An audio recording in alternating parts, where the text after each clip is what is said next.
پڑھیے میرے ساتھ، اللہم اجعلنا من الذین یدعونک خوفا وطمعا۔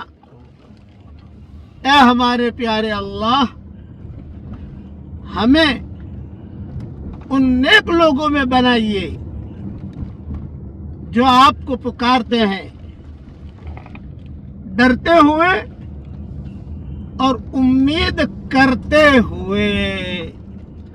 یہ جملہ بھی مانگتے رہنا چاہیے۔ نیک لوگوں کی صفت ہے یدعون ربهم خوفا وطمعا ومما رزقناهم ينفقون۔